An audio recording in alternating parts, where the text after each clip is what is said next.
Box office దగ్గర power star Pawan Kalyan నటించిన latest movie OG మొదటి రోజు టాలీవుడ్ చరిత్రలో తెలుగు రాష్ట్రాల్లో all time top 3 biggest openings ని సొంతం చేసుకుని ఊహకందని ర్యాంపేజ్ ను చూపించగా రెండవ రోజు కూడా సినిమా ఊచకోత కొనసాగుతుంది అని అనుకున్నా కానీ సినిమా నార్మల్ ఫ్రైడే అవ్వడంతో ఎందుకోనా అనుకున్న దానికన్నా కొంచెం ఎక్కువగానే డ్రాప్స్ ను సొంతం చేసుకుంది. నైజాంలో పర్వాలేదు కానీ ఆంధ్ర సీడెడ్ ఏరియాలలో కోస్టల్ ఆంధ్రాలో పర్వాలేదనిపించిన సినిమా సీడెడ్ లో మాత్రం అనుకున్న దానికన్నా ఎక్కువగానే డ్రాప్స్ ను సొంతం చేసుకుంది రెండవ రోజున.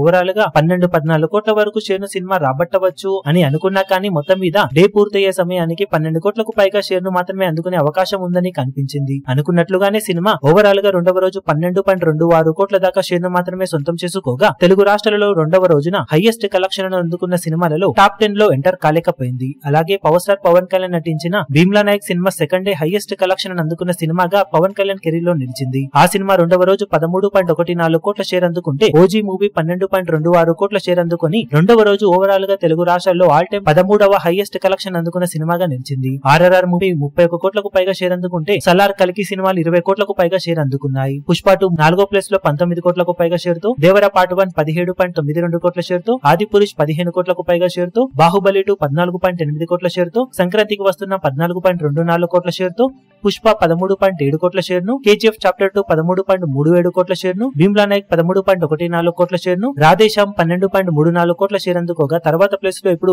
ఓజీ మూవీ 12.26 కోట్ల వరకు షేర్ ను అందుకుంది. ఇక బాక్సాఫీస్ దగ్గర మూడో రోజు శనివారం అవ్వడంతో ఖచ్చితంగా సినిమా బెటర్ కలెక్షన్ ను సొంతం చేసుకునే ఛాన్సెస్ అయితే ఉన్నాయని చెప్పవచ్చు. ఈ వీడియో మీకు నచ్చినట్లయితే లైక్ చేయండి, షేర్ చేయండి, ఛానల్ ను సబ్స్క్రైబ్ చేయడం మాత్రం మరవకండి. ఏ చిన్న అప్డేట్ ను మిస్ అవ్వకూడదు అనుకుంటే బెల్ ఐకాన్ ను ప్రెస్ చేయండి.